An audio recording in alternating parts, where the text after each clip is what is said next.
Muhammadin wa ala alihi wa sahbihi ajma'in wa ba'd. Pertama-tama marilah kita panjatkan puji syukur kehadirat Allah Subhanahu wa taala bahwa pada pagi hari ini kita masih diberi kenikmatan dan kesempatan oleh Allah Subhanahu wa taala sehingga dapat bertemu bersama di tempat yang mulia ini dalam rangka mengikuti kajian tauhid atau akhlak setiap hari Ahad yang kedua ya. Dan alhamdulillah kajian kita pada hari ini Ahad tanggal 26 Muharram tahun 1445 Hijrah yang bertepatan dengan tanggal 13 Agustus 2023. Semoga kajian pada subuh hari ini dapat meningkatkan keimanan kita di dalam beribadah, insyaallah. Salawat dan salam semoga diserahkan kepada junjungan kita Nabi Muhammad sallallahu alaihi wasallam beserta keluarga, para sahabat, para tabi'in dan mudah-mudahan sampailah kita selaku umatnya hingga akhir zaman. Baiklah Bapak Ibu sekalian, saya ini adalah titipan dari ruangan untuk laporan setiap pekan ya. Harusnya ini dilaporkan sebelum khotib naik mimbar hari Jumat ya. Ini sampai tanggal 11 Agustus tahun 2023. Saldo awal sampai dengan 4 Agustus sebesar Rp24.676.150. Kemudian dari infak cancel Jumat sebesar tanggal 11 Agustus 2023 sebesar Rp875.000. Kemudian dari infak kotak amal tanggal 11 Agustus 2023 sebesar Rp437.000. Jadi jumlah penerimaan sebesar Rp1.312.000. Jadi total penerimaan sampai tanggal 11 Agustus sebesar Rp25.988.150. Kemudian untuk biaya operasional DKI penerimaan sampai tanggal 11 Agustus 2023 sebesar Rp2.441.000. Jadi saldo akhir sampai tanggal 11 Agustus sebesar Rp23.747.150. Jadi kalau lihat di sini antara penerimaan dan pengeluaran ini tidak seimbang Pak ya, lebih banyak pengeluaran. Jadi saldo akhirnya makin hari makin menurun begitu, makin menurun. Baiklah Bapak Ibu sekalian, jamaah yang saya hormati, untuk kegiatan kajian pada subuh pada hari ini seperti biasa akan disampaikan oleh yang terhormat Ustaz Insinyur Haji Abiyah Purwanto. Alhamdulillah beliau sudah berada di tengah-tengah kita. Pada kesempatan ini kita akan melanjutkan materi yang bulan yang lalu. Mari kita simak bersama, semoga apa yang kita sampaikan akan menambah ilmu bagi kita guna meningkatkan keimanan dan kualitas ibadah kita sehari-hari. Demikian dari kami, terima kasih. Assalamualaikum warahmatullahi wabarakatuh. Ada yang hormat, Pak Ustaz, kami persilahkan.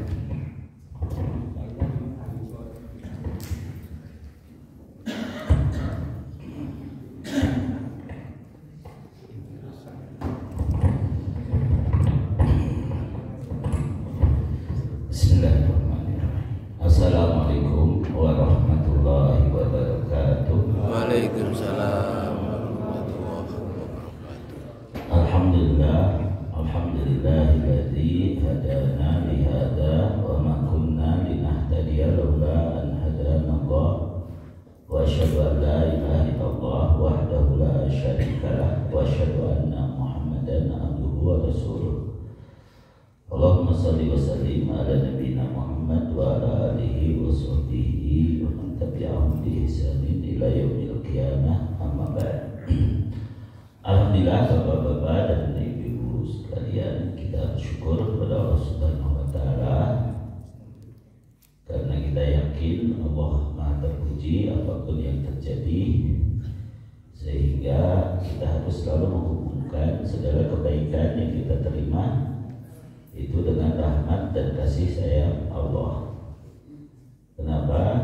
Karena kita diciptakan di dunia ini agar kita mengenal Allah, lalu beribadah kepadanya, mengikuti syariat yang diturunkannya melalui utusannya, dan kita harus ikhlas atau memurnikan semua itu karena Allah dengan tauhid kita.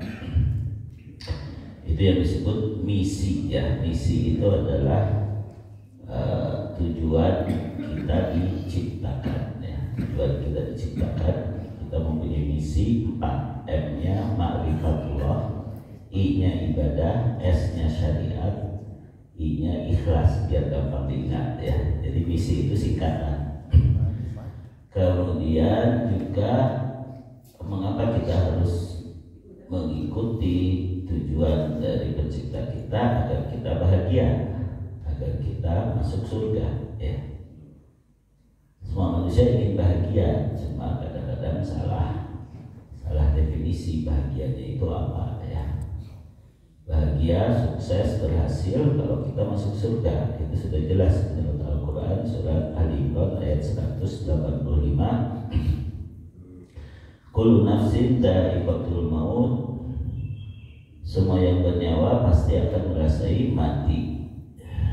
Wa innama tuwaffawna ujurakum yaumal qiyamah, dan sesungguhnya hanyalah dicukupkan balasan amal kalian nanti di hari kiamat. Faman zuhziha 'anil nar wa udkhilal jannah faqad faz. Siapa yang diselamatkan dari neraka dan masuk surga, sungguh dialah orang yang menang, orang yang beruntung, orang yang sukses. Wa mal hayatud dunya illa mata'ul ghurur, dan tidaklah kehidupan dunia kecuali kesenangan yang memperdaya, membuat kita lupa akan tujuan kebahagiaan yang hakiki, yaitu bahagia mendapat ridho ilahi dan ampunannya, bahagia nanti di akhirat di surganya. Meskipun bukan mustahil sejak di dunia pun kita juga akan mendapati kemudahan-kemudahan ya, karena kita disuruh berdoa, Rabbana atina fid dunya hasanah wa fil akhirati hasanah wa qina adzabannar. Namun dari doa ini pun kita harus fokus dulu ke akhirat ya. Fokus dulu ke akhirat, nanti dunia akan terbawa. Nah seperti itu. Nah, setiap umat Nabi Muhammad SAW itu dijamin masuk surga oleh siapa? Oleh Nabi ya. Tapi dengan syarat, kullu ummati dakhalal jannah illa man aba. Semua umatku akan masuk surga kecuali yang enggak ya, kecuali yang tidak mau ya. Wa may yaba ya Rasulullah, memang ada umatmu yang enggak mau masuk surga ya Rasulullah? Tidak mungkin ya. Maka Rasulullah SAW menetapkan man ata'ani dakhalal jannah wa man asani faqad aba. Siapa yang taat kepadaku maka dia akan masuk surga, dan siapa yang maksiat kepadaku maka sama dengan gak mau masuk surga ya. Siapa yang durhaka, siapa yang membangkang, itu sama dengan gak mau masuk surga. Artinya keinginan itu tidak cukup, harus diikuti dengan syarat dan harus menghilangkan penghalang ya. Jadi kita punya keinginan masuk surga, ada syaratnya, kemudian jangan sampai kita ada penghalang ya. Syarat masuk surga ya kita ditaat kepada Rasul, penghalangnya yaitu kalau kita syirik atau kafir atau murtad ya, begitu. Karena orang yang syirik, orang yang kafir itu akan kekal di neraka, begitu. Nah, masuk surga itu sendiri ada yang paling tinggi, yaitu yang masuk surga tanpa hisab. Ada yang dihisab dengan hisab yang ringan, tapi dia akhirnya amal kebaikannya lebih berat daripada amal keburukannya. Ada juga yang hisabnya berat sehingga dia harus merasakan dulu siksa neraka ya. Disiksa dulu di neraka ya. Kalau orang beriman disiksa di neraka itu disebut diadab ya, pakai dal tanpa titik. Kalau kafir itu diadab, ya. Diadab itu disiksa, kalau diadab itu diwarah, bedanya dari bahasa Sunda ya diwarah. Diwarah itu artinya dibina, nah begitu. Jadi masuk neraka itu dibina dulu kalau orang beriman, karena tidak cukup belum pantas dia masuk surga, dibersihkan dulu kalau masih ada kesombongan, kalau masih ada kedengkian, kalau masih ada segala macam yang membuat dia tidak pantas masuk surga, maka dibinanya di neraka dulu. Itu kalau telat dia bersih-bersihnya ya. Makanya yang paling gampang tuh harus bersih-bersih dulu di dunia, nah gitu ya, supaya nanti tidak sampai harus dicuci dulu di akhirat, nah gitu ya. Nah yang minimal orang yang masuk surga karena memenuhi syarat adalah ada 4 syarat. Itu disebutkan oleh para ulama sebagai syurutul muslim. Syarat-syarat muslim itu ada 4. Ini kadang-kadang kita menganggap muslim itu yang di KTP-nya tertulis agama Islam gitu kan. Padahal itu belum tentu. Banyak orang yang ngaku Islam tapi Islam, yaitu tidak sholat ya, mabuk, macam-macam lah gitu ya.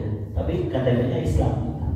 Muslim itu ada syaratnya. Yang pertama adalah dia harus bertauhid, jangan menyekutukan Allah, jangan musyrik.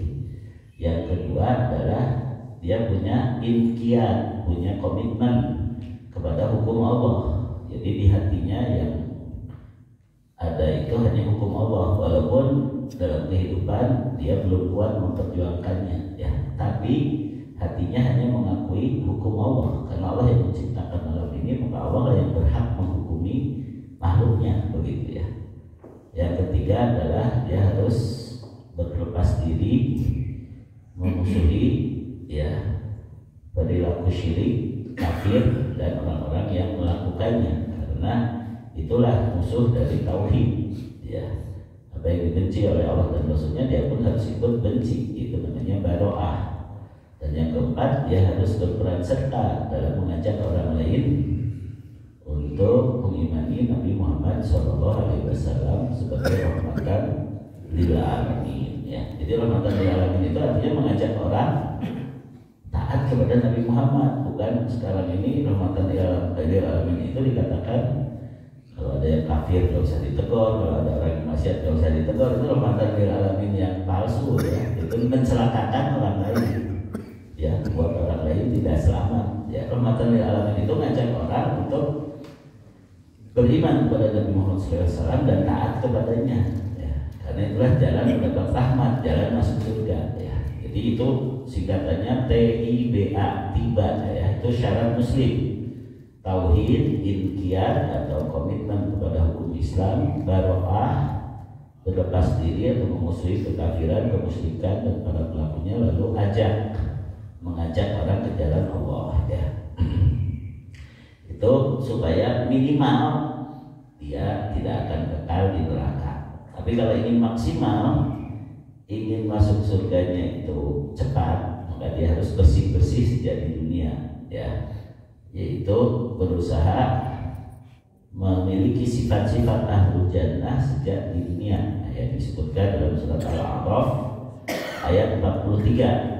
Allah Ta'ala berfirman, a'udzubillahi minasyaitonirrajim, wa nazza'na ma fi sudurihim min ghillin, dan kami cabut segala bentuk dendam kesumat, kedengkian, unek-unek dari dada mereka, dari dada penghuni surga. Jadi penghuni surga sudah tidak ada dengki, sudah tidak ada kesel, sudah tidak ada dendam, semuanya bersih hatinya. Tajri min tahtihimul anhar, di bawah mereka mengalir sungai-sungai. Wa qalu alhamdulillahilladzi hadana li hada, dan mereka mengatakan segala puji bagi Allah yang telah membimbing kami sampai ke surga ini. Wa ma kunna linahtadiya laula an hadanallah, dan tidaklah kami akan termasuk orang yang berada dalam petunjuk sekiranya bukan karena petunjuk Allah, karena bimbingan Allah. Bagaimana petunjuk Allah itu? Laqad ja'at rusul rabbina bil haqqi, sungguh telah datang rasul-rasul dari pencipta kami, dari Tuhan kami, membawa kebenaran. Jadi petunjuk Allah datang melalui diutusnya para rasul yang membawa kebenaran. Wanudu, lalu diserulah kepada mereka, antil kumul jannah, itulah surga, uristumuha bima kuntum ta'malun, yang kami wariskan kepada kalian disebabkan apa yang telah kalian kerjakan, apa yang telah kalian amalkan.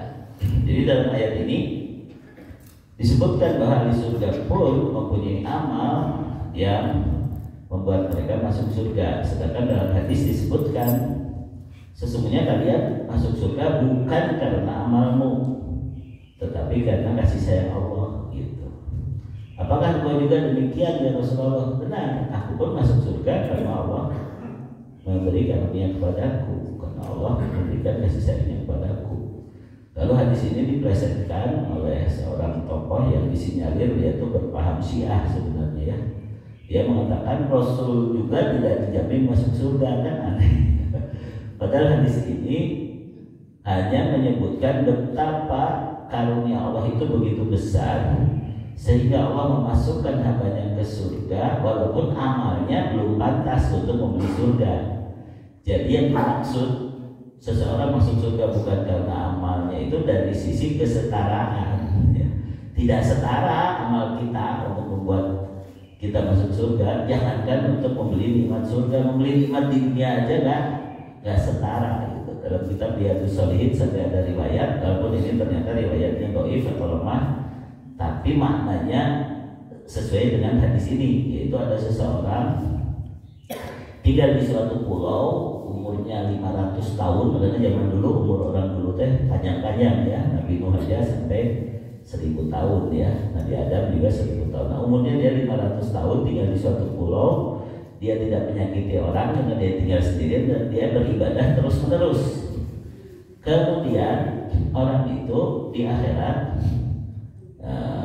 dilihat bahwa dia termasuk orang soleh, banyak amal kebaikannya. Allah berfirman, masukkan dia ke surga dengan rahmatku. Lalu orang ini tersinggung. Ya Allah, aku ingin masuk surga dengan amalku, gitu kan. Lalu Allah berfirman lagi, masukkan dia ke surga dengan rahmatku. Orang ini tetap mengatakan, ya Allah, aku sudah 500 tahun beribadah terus-menerus di pulau itu dan tidak bermaksiat, juga tidak menyakiti orang lain karena aku sendirian. Yang ketiga kali masukkan dia ke surga dengan rahmatku, orang itu tetap protes. Akhirnya Allah berfirman, wahai malaikat, hitung ulang katanya amalnya, bandingkan dengan nikmat yang sudah diterima di dunia. Jadi bukan dibandingkan dengan surga nih, dibandingkan dengan nikmat di dunia, ibadahnya yang 500 tahun itu bagaimana? Ternyata selama 500 tahun beribadah itu kata malaikat hanya mendekati nikmat penglihatan. Baru satu nikmat. Ibadah 500 tahun untuk membeli nikmat bisa melihat saja itu ternyata masih belum cukup. Ya sudah, dia harus diwalah, masukkan dulu dia ke neraka biar dia sadar bahwa dia bukan masuk surga itu karena amalnya.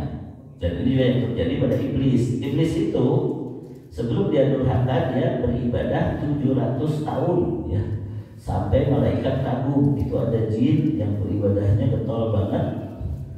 Kemudian usul, ya Allah kalau begitu izinkan dia beribadah bersama kami di langit. Nah itulah mengapa perintah sujud kepada Adam itu ketika diperintahkan kepada malaikat, iblis pun harus ikut sujud karena waktu itu statusnya dia sedang diberi kesetaraan lah gitu ya, beribadah bersama malaikat di langit. Jadi bukan berarti iblis itu adalah asalnya malaikat, bukan ya.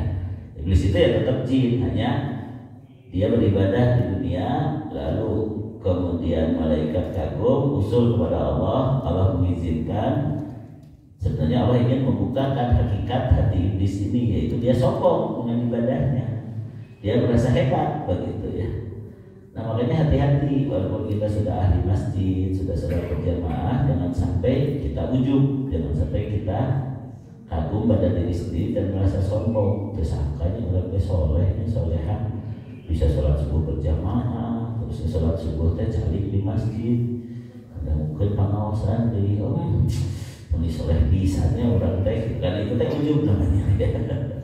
Jadi harus mengucapkan apa? Alhamdulillah, alhamdulillahilladzi hadana lihada. Itu Ciri ahli surga itu yang pertama bersih hati, yang kedua memuji Allah, bukan membanggakan diri. Semuanya kenikmatan itu dari Allah sekecil apapun. Yang ketiga, laqad ja'at rusulu rabbina bil haqqi, berarti ahli surga itu dia hanya menerima kebenaran itu adalah dari Allah dan Rasulnya. Ya, kebenaran itu adalah yang dibawa oleh utusan Allah, barulah itu benar. Yang lain bisa benar, bisa salah, ditimbang dengan apa yang dibawa oleh utusan Allah.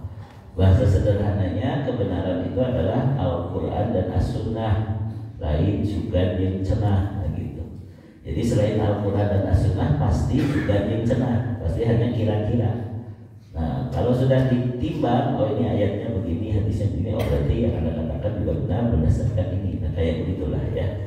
Makanya para ulama teliti banget ya tentang derajat hadis. Ada hadis sahih, ada hadis hasan, ada hadis dhaif, bahkan ada hadis maudhu, hadis palsu ya. Nah, yang menjadi ukuran kebenaran ya Al-Quran dan hadis yang sahih sebenarnya. Tapi hadis hasan masih bisa dipakai atau makmul. Hadis maudhu pun bisa jadi penguat jika ada yang lebih, hadis dhaif bisa jadi penguat jika ada hadis sahih yang menjadi dasar utamanya. Jadi hadis dhaif itu hanya sebagai tawabi atau syawahid, hanya mengikuti atau menjadi penguat. Tapi hadis maudhu itu tidak perlu dibahas lagi. Ini hadis palsu ya sudah, nggak usah dibahas gitu kan, kayak begitu. Nah, mengapa para ulama masih meriwayatkan walaupun mereka mengetahui itu dhaif?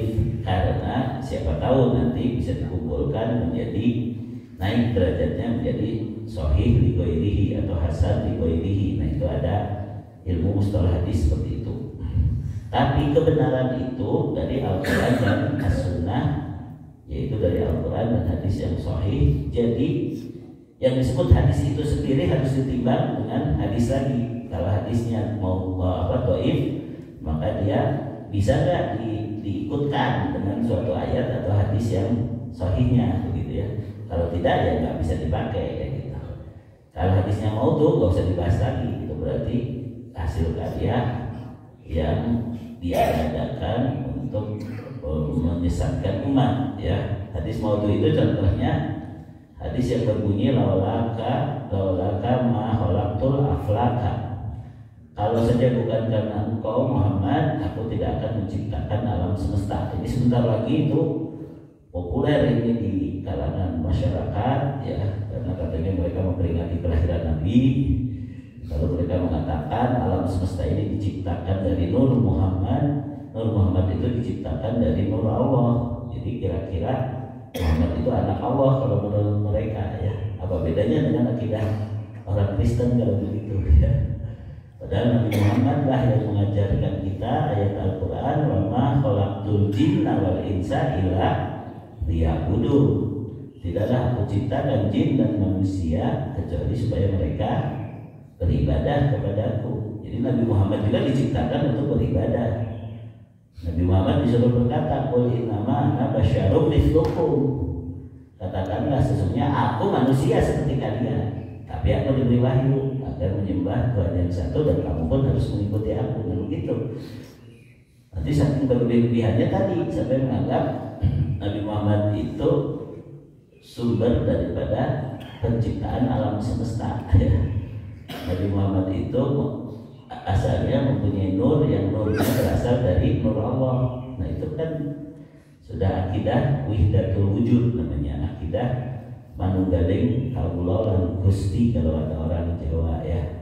Allah nitis kepada makhluknya. Itu akidah yang sesat karena hadisnya maudhu, hadisnya palsu ya. Tapi itu suka disebar-sebarkan gitu ya. Kadang-kadang anak dinamai dengan Nur Muhammad. Nah itu kurang tepat sebenarnya. Kurang tepat karena hadis tentang Nur Muhammad itu hadis maudhu ya, hadis palsu ya. Jadi kita belajar tauhid, belajar akidah itu yaitu hanya beribadah kepada Allah saja dengan cara mengikuti Nabi Muhammad SAW yang beliau pun beribadah kepada Allah saja. Ketika ada orang mengatakan Allahu Masya Allah wa syita, ini terjadi karena kehendak Allah dan kehendak pun, Nabi Muhammad mengatakan, apa kamu mau menyekutukan aku dengan Allah? Tidak boleh kamu mengatakan ini terjadi karena kehendak Allah dan kehendak engkau. Katakanlah dengan kehendak Allah terjadi. Nah begitu ya. Masya Allah cukup ya, nggak usah. Kadang-kadang kita juga ada orang yang dianggap tokoh agama bersumpah itu berlebihan. Ya, kamu benar begitu demi Allah, demi Rasulullah. Nah itu sudah berlebihan. Demi Allah saja, kenapa harus demi Allah, demi Rasulullah? Itu berarti menyamakan Allah dengan Rasulnya. Tapi nggak terasa ya, kayak lebih kuat kalau begitu. Padahal tidak, justru dia malah nggak benar itu sumpahnya, menyamakan Allah dengan Rasulnya. Ya. Nah inilah masalah-masalah akidah. Jadi kalau ingin mudah untuk masuk surganya, kita harus memiliki sifat-sifat ahlul jannah sejak di dunia yang disebut bersih-bersih itu. Nah ini disikatnya BMIA ya. BMIA itu bersih hati, memuji Allah, ilmunya benar, yaitu kebenaran itu dari utusan Allah, amalnya mengikuti ilmu yang benar ya. Amalnya mengikuti ilmu yang benar, walaupun amal itu tidak setara untuk memberi surga, tapi Allah menutupi kekurangan kita dengan rahmatnya. Makanya seseorang masuk surga hakikatnya dengan rahmat Allah. Karena tadi sudah dikatakan Alhamdulillahilladzi hadana lihada. Segala puji bagi Allah yang telah memberi hidayah kepada kami untuk sampai ke surga ini. Nah, gitu ya. Jadi hidayah, rahmat, taufik, karunia dari Allah itulah yang menyebabkan seorang masuk surga, walaupun itu juga dibuktikan dengan mampunya mereka beramal sejak di dunia, yaitu amal ketakwaan. Jadi kalau kita meminta rahmat Allah, hakikatnya kita meminta dijadikan orang yang bertakwa ya, seperti dalam surat Ali Imran ayat ke-8, Rabbana la tuzigh qulubana ba'da idh hadaitana wa hab lana min ladunka rahmah innaka antal wahhab. Ya Allah, janganlah engkau palingkan hati kami untuk tetap beriman kepada Rasulmu, untuk tetap beragama Islam, dan janganlah kami tergoda dengan ajaran-ajaran lain ya setelah engkau beri petunjuk kepada kami. Wahab lana min ladunka rahmah, lalu karuniakanlah rahmat kepada kami dari sisimu. Ya, jadi hidayah yang ada di hati muncul dalam bentuk ketakwaan dalam perbuatan. Itulah rahmat Allah yang menyebabkan dia masuk surga, karena dia mampu bertakwa di dunia. Nah, kayak begitu. Sebab surga disediakan bagi orang yang bertakwa. Jadi hakikatnya semua orang kalau sudah masuk surga mereka itu karena takwanya. Tetapi tadi takwa itu ada yang maksimal, ada yang minimal.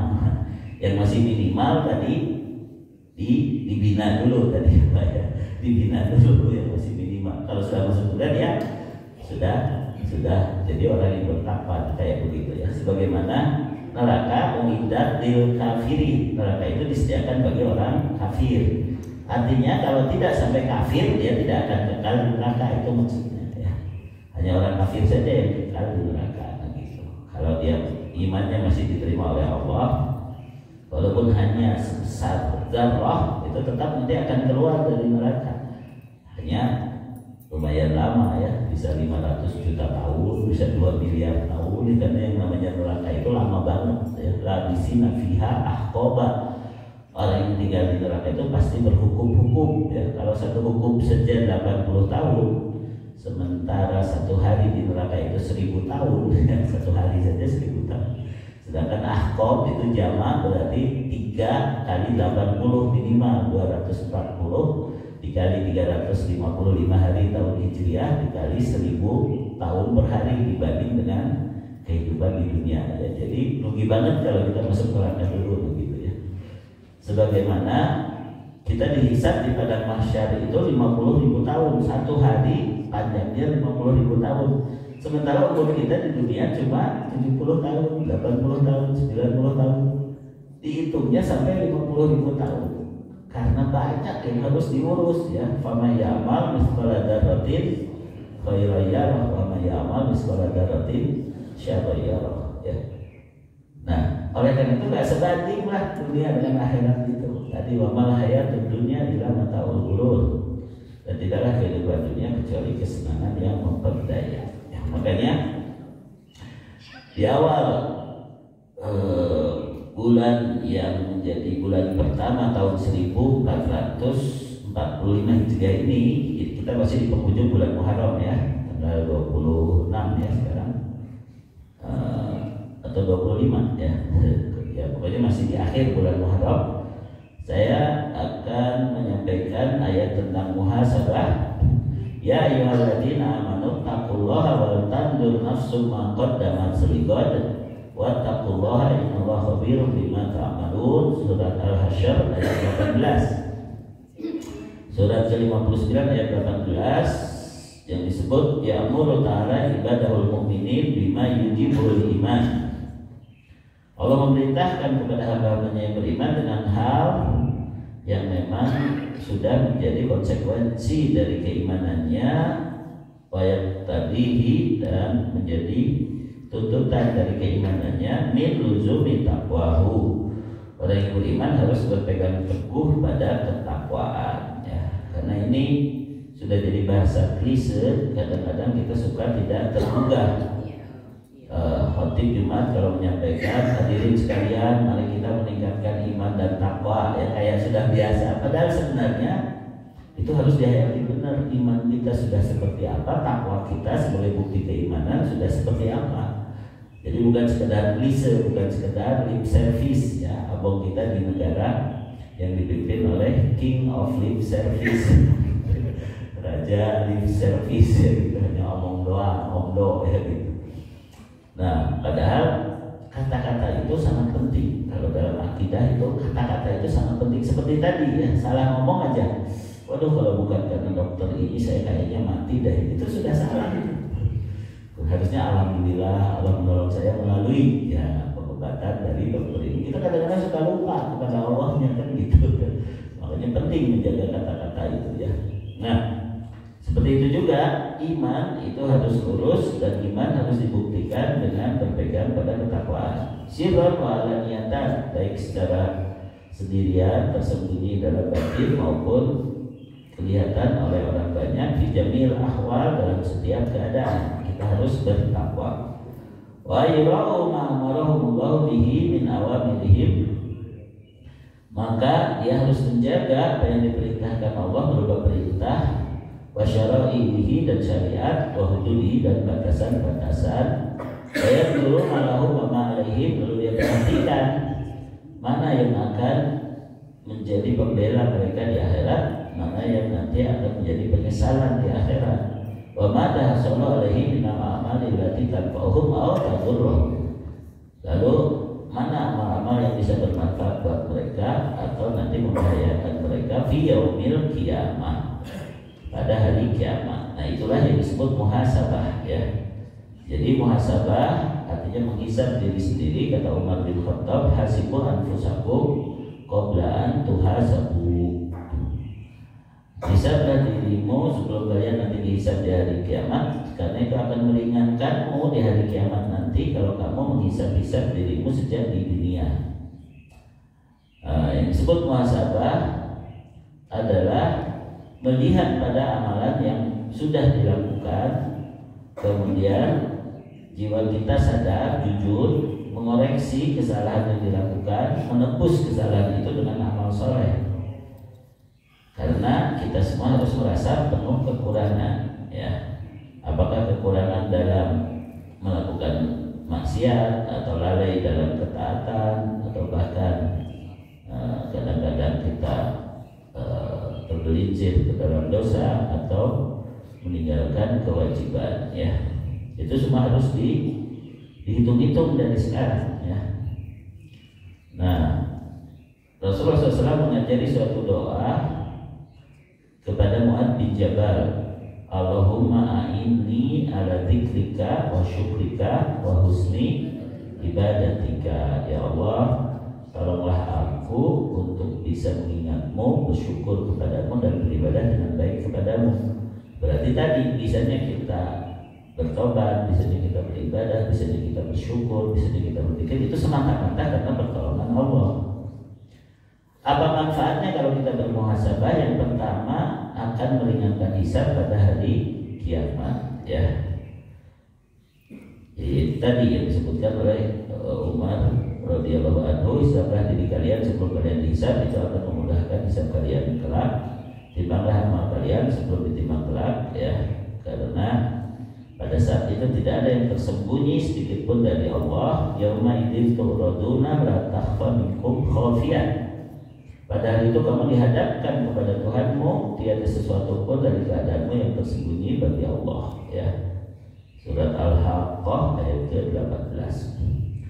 Manfaat yang kedua, orang yang bermuhasabah bisa terus berada dalam petunjuk karena dia sadar, oh ini sudah salah nih, oh ini sudah jauh dari kebenaran, saya harus kembali nih, minimal dia kembali ngaji, kembali datang ke ustadz gitu kan, sadar bahwa dia sudah lalai gitu ya. Karena dia termasuk orang yang bersungguh-sungguh, orang yang berjihad, ya, yaitu jihad terhadap hawa nafsunya. Walladzina jahadu fina lanahdiyannahum subulana. Orang-orang yang berjihad di jalan kami, dia akan diberi petunjuk dengan jalan-jalan untuk mencapai keridhaan Allah. Ya, surat Al-Ankabut ayat 69. Yang ketiga, dengan bermuhasabah bisa mengobati hati yang sakit. Sebab beda dengan sakit badan. Sakit badan itu bisa kerasa, diakui, ya, diperiksa oleh dokter, lalu kita tahu kapan kita sembuh.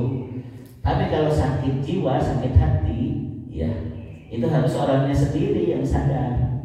Kalau diingatkan orang lain malah marah, ya. Misalnya bapak-bapak, ibu-ibu, ayo kita tengok yuk tetangga kita di sana ada yang lagi sakit. Apa dia sehat? Nggak, sakit hatinya, dia sombong kayaknya. Lalu kita rame-rame ke sana, tok, saya mau nengok bapak lagi sakit, kenapa? Kayaknya bapak ini sombong. Boro-boro dia senang ditengok kan, pasti marah. Naon sih yang mana gitu. Nah kayak begitu ya. Kalau sakit jiwa, sakit hati itu harus dia sendiri yang sadar gitu kan. Beda dengan sakit badan. Harus kita sendiri yang mau mengoreksi diri sendiri. Maka orang yang bermuhasabah itu bisa mengobati hati atau jiwa yang sakit. Karena hati yang sakit tidaklah mungkin hilang dan sembuh melainkan dengan muhasabah diri, melainkan dengan orangnya sendiri ngaku dan merasa, oh banyak ya yang harus saya bersihkan dari diri saya begitu. Yang keempat, dengan muhasabah akan selalu menganggap diri penuh kekurangan, tidak tertipu dengan amal yang telah dilakukan, dan menghilangkan uritaki. Ya, uritaki itu tadi penyakit hati ya, ujub, riya, takabur, dan dengki. Ya, itu uritaki. Ya. Jadi 4 penyakit itu hanya bisa dikoreksi oleh diri sendiri. Ya. Nggak bisa ditunjuk oleh orang lain. Yang kelima, membuat diri tadi tidak takabur, tidak sombong.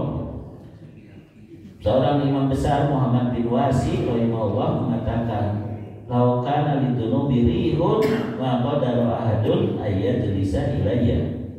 Kalau dosa itu mempunyai bau, pasti orang-orang tidak akan kuat untuk duduk bersamaku. Padahal Muhammad bin Wasi ini seorang yang zuhud, seorang yang sangat takut kepada Allah, tapi saking takutnya dosanya itu diingat-ingat terus sampai dia mengakui bahwa dia adalah orang yang banyak salah. Dan itu jujur, bukan klise lagi tadi ya.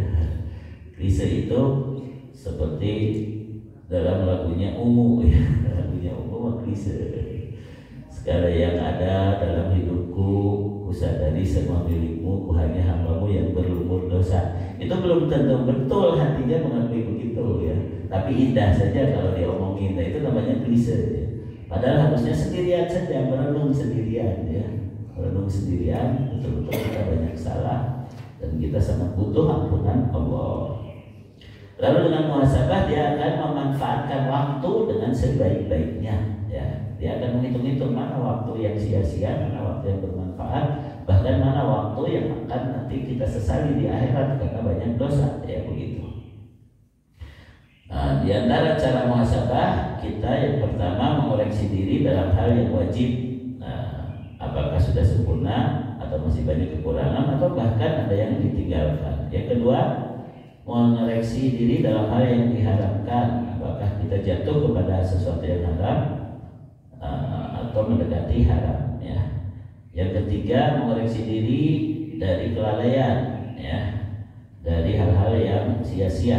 Yang keempat, mengoreksi diri atas anggota badan kita, mata kita, telinga kita, hati kita, tangan kita, kaki kita dipakai apa. Yang kelima, mengoreksi diri dalam niat kita, apakah betul niatnya karena Allah, karena ingin kebahagiaan hakiki, ingin ampunan Allah dan surganya, ingin akhirat, atau sudah tercidul. Ya, tercidul itu terlalu cinta dunia, terlalu cinta dunia. Nah, bahkan orang-orang dahulu ketika bermuhasabah itu tidak akan kuat untuk kita lakukan, ya. Umar bin Khattab radhiyallahu anhu pernah menghukum dirinya dengan mengeluarkan sedekah berupa tanah yang nilainya 200.000 dirham ketika dia ketinggalan salat asar berjamaah. Wah, orang ya di muhasabah ketika mendenda diri sendiri geus bangkrut orang ya. 200.000 dirham itu, 1 dirham kira-kira 100.000 rupiah ya. Kalau dinar itu kira-kira 3,5 juta ya. Jadi 200.000 saja sudah gede itu. Dikali 100.000 udah 20 miliar itu. Sholat asar tidak berjamaah, Umar bin Khattab keluar sedekah 20 miliar ya, tanahnya disedekahkan.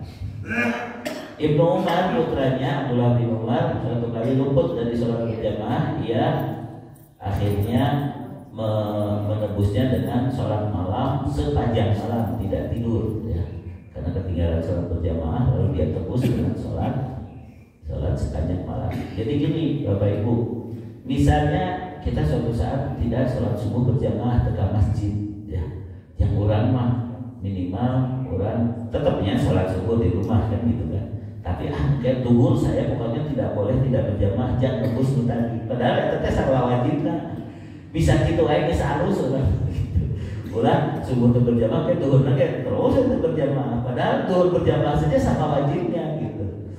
Bisa gitu aja terus halus lah gitu kan. Jadi begitu kita ketinggalan berjamaah, kita mikir ya Allah saya harus nembusnya dengan apa.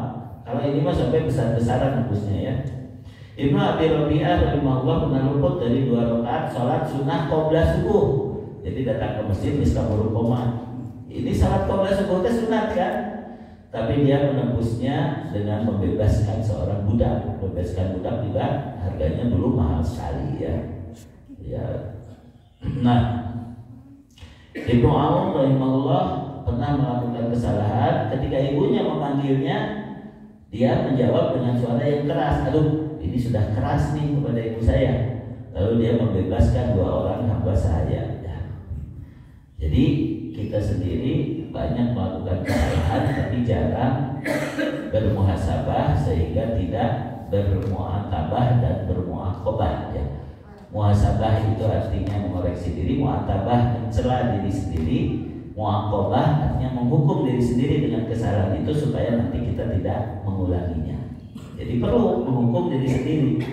Caranya ya tadi dengan sedekahlah, dengan mengerjakan amalan untuk menebusnya ya. Ini surat ke 11 ayat 114, innal hasanati yudhibnas sayyi'at. Sesungguhnya kebaikan-kebaikan bisa menghapus kesalahan-kesalahan. Jadi muhasabah itu bukan hanya sekedar tahu oh ini saya salah, tapi kemudian ini harus ditebus nih. Ini ada saldo minus yang tadi diumumkan oleh pembawa acara ya. Kenapa?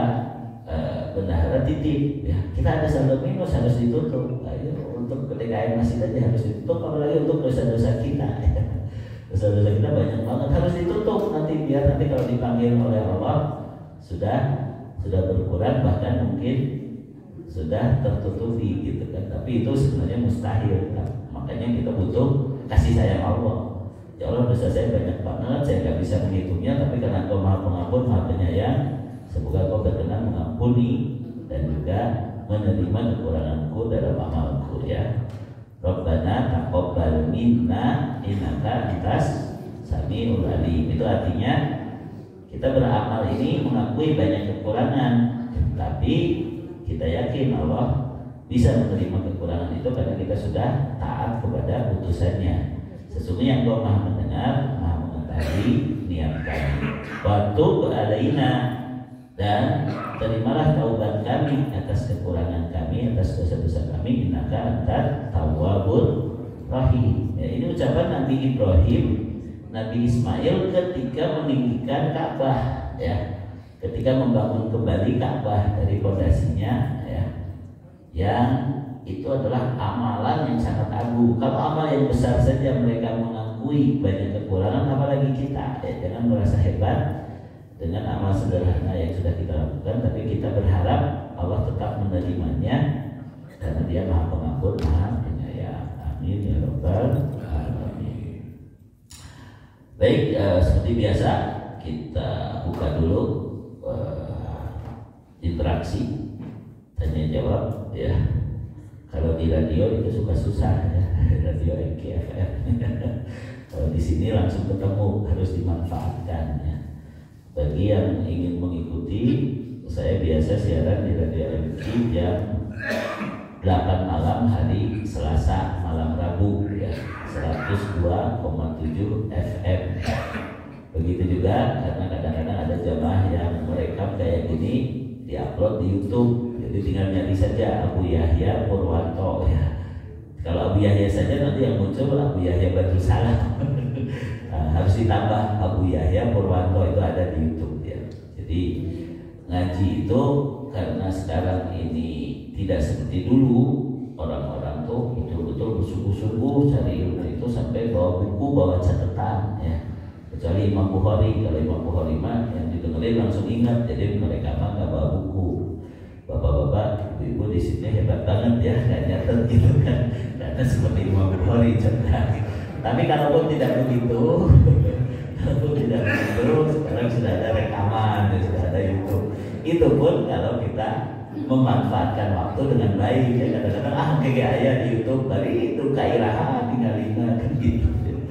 Silakan kalau ada yang bertanya atau berkomentar atau mau menambahkan. Mengapa Pak Iwan? Biasanya duluan Pak Iwan, ya, atau saya besok.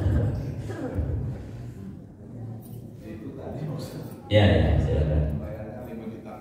500 juta kenapa? 200.000 dirham itu salat asar tidak berjamaah. Umar bin Khattab membebaskan 200.000 dirham kali 100.000 rupiah, 20 miliar. 20 miliar itu satu kali salat asar itu berjamaah. Umar bin Khattab.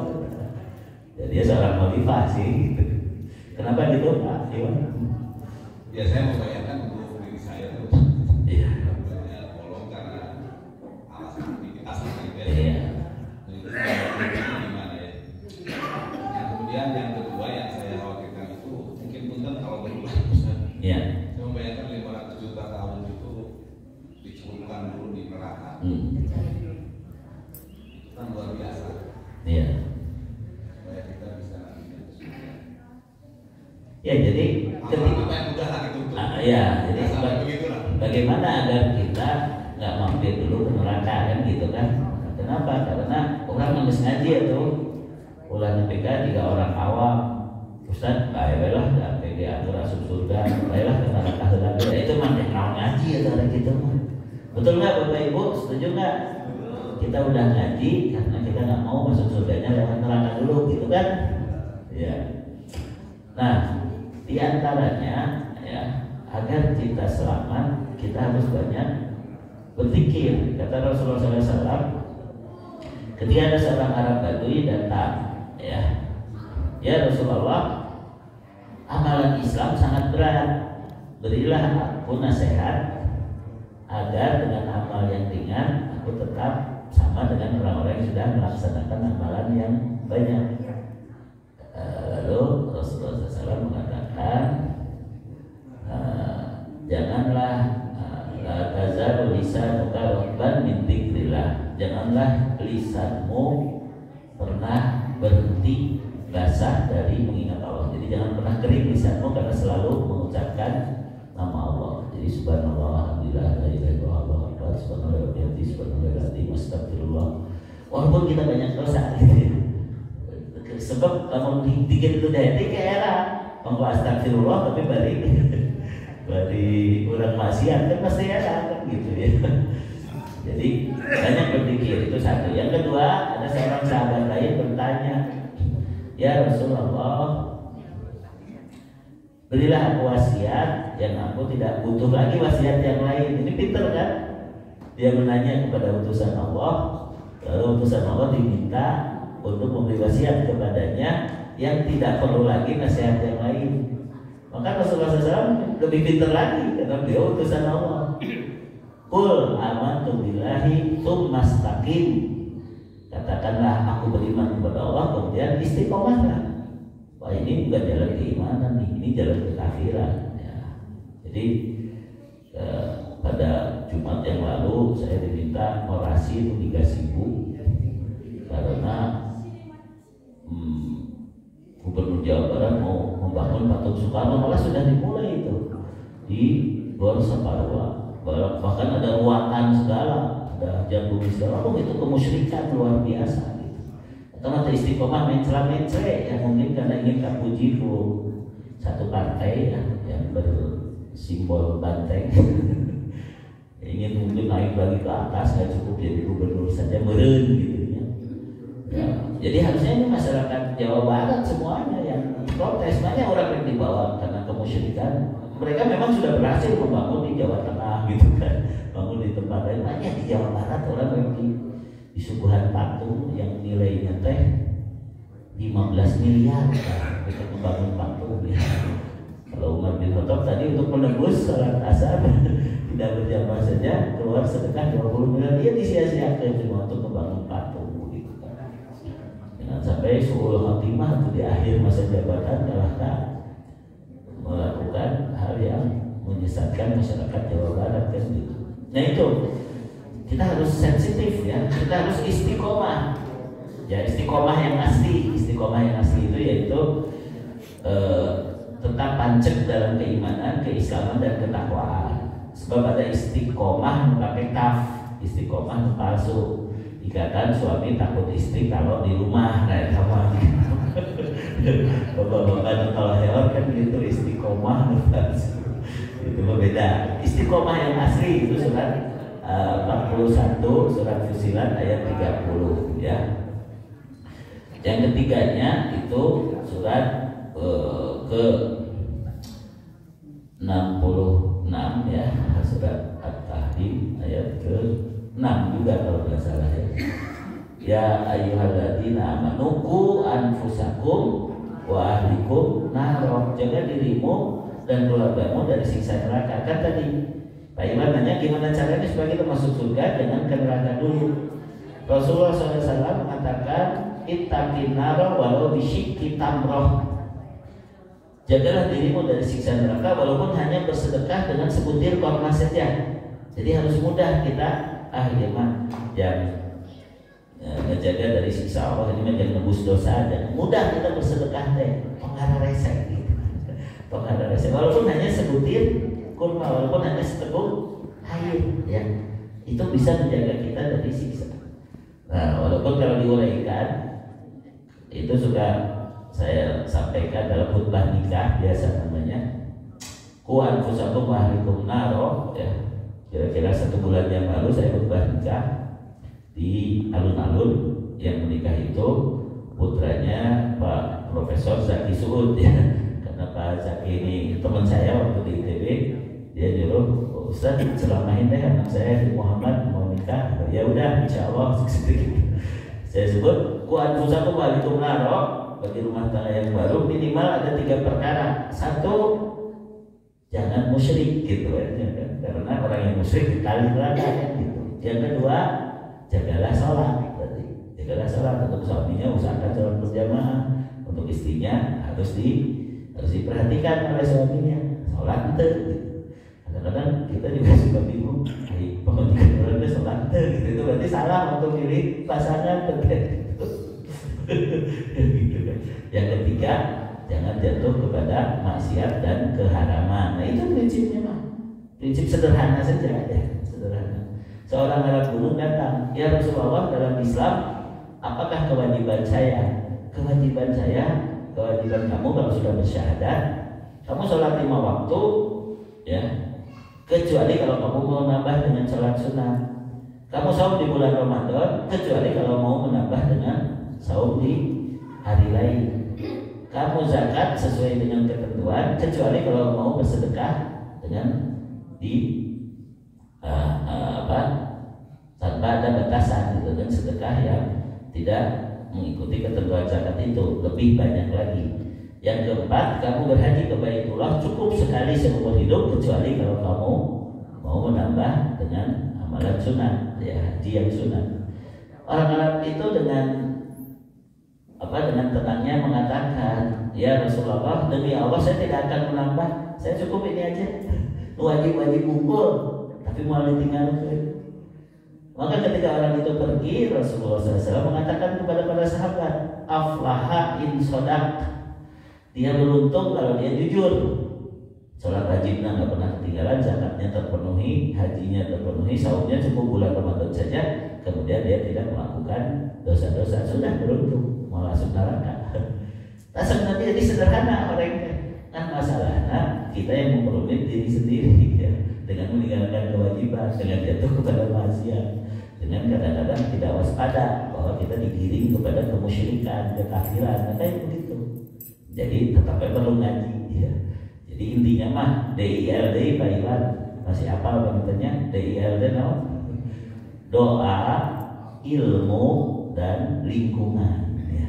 Kita minta kepada Allah, kita belajar, lalu kita titipkan diri kita bersama orang-orang yang soleh ya, bersama orang-orang yang soleh. Jadi ketika, nah itu tadi salah satu muhasabah yang tadi belum disebutkan, kita harus waspada mana perilaku, mana lingkungan yang membuat kita terbawa salah, tinggalkan. Gitu. Itu kadang-kadang kita bisa ngerti ya, karena saya begini maka begini. Kadang-kadang kita harus ditegur ku Allah. Balik di kumpulan etak, naik motor, dikebrus saya kasolokan. Itu kan udah sadar orangnya, oh berarti orang ulangkan dari gitu. Misalnya gitu. Itu yang begitu itu harus dimuhasabah juga. Mana perilaku, mana lingkungan yang membuat kita terlalai, membuat kita terbawa, nah gitu ya. Makanya dari dulu juga, nah ini salah satu yang membuat saya makin yakin lagi ya. Karena negara ini belum berdasarkan syariat Islam, tidak mengutamakan ketakwaan.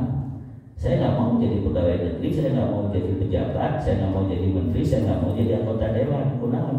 Ada memang gue ngajak sih sebenarnya. Tapi daripada kita memperbaiki, kalau akan cilaka kebanyakan mah gitu, terkuat gitu. Lalu ada jamaah yang protes, Ustaz, kalau semua Ustaz berpikiran kayak Ustaz, siapa nanti yang memperbaiki kabinet, siapa yang memperbaiki gedung MPR? Ya, wanian mah abdi mah tekian gitu guys. Saya doakan bagi yang mau nih, barangkali di sini ada yang nyalek ya. Saya doakan ya, semoga betul niat Anda dan kuat gitu. Nah, abdi mah tekian. Jadi kalau begitu kumaha tuh? Kalau bener jadi kudu konsultasi terus ka Ustaz. Ulah sesorangan jadi tunang gitu. Cilaka ninggalkeun ulama mah gitu. Abal-abalan kena. Nah, begitu ya Iwan ya. Terlalu banyak tipsnya ya. Mengapa Pak Yusuf biasanya sok aya oke ya Pak Yusuf. Silakan. Kalau kita tadi bilang bahwa tidak cukup. Beruntung. Tapi kalau kita ini lihat ada bahkan di dalam Al-Quran sendiri menyatakan bahwa orang yang salat saja bisa masuk neraka ya. Ya. Nah terus saum juga kan ada yang tidak mendapatkan pahalanya. Memang tidak batal. Tidak dapat pahalanya. Terus yang haji juga ada yang mabrur, ada yang mabrur. Yang mabrurnya makan sedikit kan. Berarti ini kalau kita lihat dalam sistem, kalau input sama output itu hampir sama, berarti sistem itu kan jelek atau salah. Maka perlu ada feedback. Kalau sistem itu mau dipertahankan, nah, sepertinya sistem ritual dalam Islam itu seperti itu. Jadi kalau kita melakukan harus ada banyak feedbacknya. Nah, apakah memang sehingga ya kita juga ada kemungkinan dicelupkan dulu kan di neraka ini. Karena yang ritual kita itu perlu feedbacknya banyak. Ya, jadi begini Pak Yusuf. Ketika Al-Quran mengatakan fawailul lil musallina alladziina hum an shalatihim sahun, orang yang lalai dari sholatnya tetap akan celaka. Ya. Kemudian juga banyak amalan-amalan lain yang diancam seperti itu. Tetapi itu hanya untuk menunjukkan pilar ibadah yang kita sebenarnya nanti akan bahas lagi ya. Pilar ibadah itu ada 3, cinta, takut, dan harap. Kita melakukan dengan cinta, tapi jangan lupa ada takut, karena kita menyembah zat yang sangat sempurna, sedangkan kita makhluk banyak kekurangan. Takut tidak diterima, takut tidak diampuni, tapi harus ada harap. Harap karena kita sudah mengikuti instruksinya, ikuti utusanku, lakukan dengan ikhlas, kan begitu. Nah, adapun ketika melaksanakan ritualnya tadi sudah sempurna atau belum, ya. Jadi kita bikin tadi skema diagram, nanti feedbacknya bagaimana. Nah itu sholat, setiap kita sholat itu harus selalu berbeda. Jadi sholat yang sekarang dengan sholat yang besok itu bisa saja beda, karena sudah menghayati sekarang Allahu Akbar, berarti Allah yang Maha Agung, masalah mah kecil semuanya. Jangan kalahkan Allahu Akbar dengan kunci tadi disimpan di mananya. Tadi kompor mesti pada mancan ya. Aduh ya dari hujan pokoknya can dijahit gitu. Jadi kalau segala ciri kan gitu jadi Allahu Akbar jangan cek orang Sunda. Udah Allahu Akbar teh orang itu tenang kayak masalah teh gitu digalain kau ya. Sedihku ini tak ada arti jika olah sandaran hati. Itu kayak klise deh gitu. Tapi benar begitu kan. Kalau sudah bersandar kepada Allah tenang gitu. Jadi yang dimaksud dia akan beruntung kalau jujur dia melaksanakan sholatnya benar, tidak sahur, dia melaksanakan hajinya sesuai dengan aturan dan ikhlas, jadi tidak mardud ketika dia sahurnya juga dijaga, bukan hanya amalnya tapi juga jangan sampai pahalanya hilang. Nah gitu yang dimaksud aflah tadi. Lakukan dulu aja. Karena apa? Karena banyak orang beralasan kurang mengesan sholat ke diajar khusyuk, aku nggak sholat mengesan khusyuk, kamu lamun terserah. Kenapa kamu tidak mengerudungi kepalamu? Aku sedang mengerudungi hatiku. Salah itu. Pakai kerudung heula we kebersihan hati. Itu yang betul itu taat heula gitu. Surat Al-Hujurat ayat 14. Qalatil arabu amanna qulam tu'minu walakin qulu aslamna.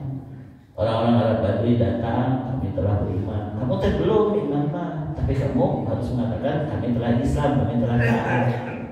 Ya, walam ayat bulil imanu fi qulubikum, karena iman yang sungguh-sungguh belum masuk ke hatimu. Tapi kalau kamu taat kepada Allah dan Rasulnya, Allah tidak akan menyia-nyiakan amalmu. Nah itulah dasar awalnya surat Al-Hujurat ayat 14. Lalu kemudian ditingkatkan tadi feedbacknya. Kalau begitu iman yang benar kawas naon? Ayat 15-nya. Innamal mu'minuna alladziina aamanu billahi wa rasulihi tsumma lam yartabu. Orang yang beriman itu yakin kepada Allah dan Rasulnya, tidak ada keraguan sedikit pun, ayat hadis pasti benar. Nah gitu, jangan meragukan sedikit pun. Wajahadu bi amwalihim wa anfusihim fi sabilillah. Setelah itu dia berjihad, berjuang. Orang lainnya jihadnya kan karek ngaji poe ahad, lumayan kan tadi berjihad. Tapi harus sungguh-sungguh gitu. Berjihad di jalan Allah, ulaika humus shadiqun, baru itu benar imannya. Jadi intinya feedback itu pada dasarnya adalah menapaki tanda-tanda tingkatan agama, Islam, iman, dan ihsan. Itu dalam sholat pun ada tingkatan Islamnya, ada tingkatan imannya, ada tingkatan ihsannya. Mun sholat nang geus teu horeang deui berarti sudah iman. Mun sholat nang geus sosot-sosot teu kiat hoyong sholat, ieu teh karek subuh. Kita jam 10 Pak Yusuf terus di masjid deui teu kiat hoyong ngadan lohor gitu. Eta tos ihsan dan gitu. Jadi hakikatnya itu feedbacknya karena sudah ada hierarki, sudah ada tingkatan dalam agama kita, ya. Bukan hanya taat, tapi harus rela, bahkan harus berjuang. Dan itu kudu lempeng heula, lempeng nyata Islam ulah lain-lain. Masalahna ayeuna urang teh dicekokin yang lain-lain dengan alasan toleransi lah, dengan alasan open minded lah. Jadi ngaco-ngaco teh pikiran-pikiran teh tidak diterima. Akhirnya kelihatan kan ngaranna pesantren di Indramayunya, tapi ajarannya aya salam Yahudi, aya sholat wajib, aya macam-macam. Itu karena apa? Karena dia tidak istiqomah dengan Islam. Inna dina indallahil Islam. Wa may yabtaghi ghairal islami dinan fala yuqbala minhu. Siapa yang mencari agama selain Islam atau ajaran dari luar Islam tidak akan diterima. Jadi memurnikan, kemudian istiqomah, Disitulah perjuangan kita. Jadi akhirnya istiqomah mau masuk makanya masih balat gitu istilahnya ya. Kalau guru-guru saya sering nyebut kamu balat gitu. Karena istiqomah mau orang balatnya nih bersih adalah ada lurus gitu kan itu. Makanya di sini perlu kajian akidah, kajian tauhid.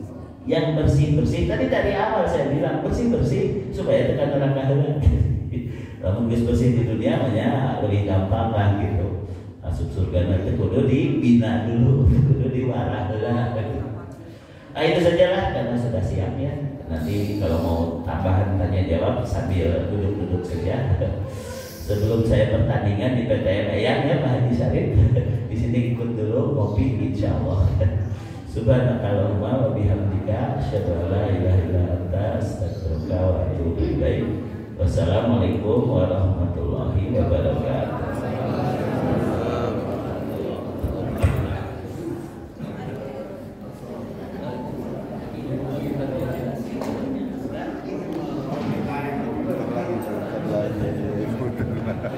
Biar kelihatan ada orangnya.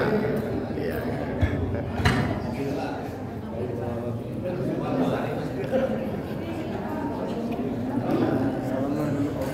Iya, selamat dulu.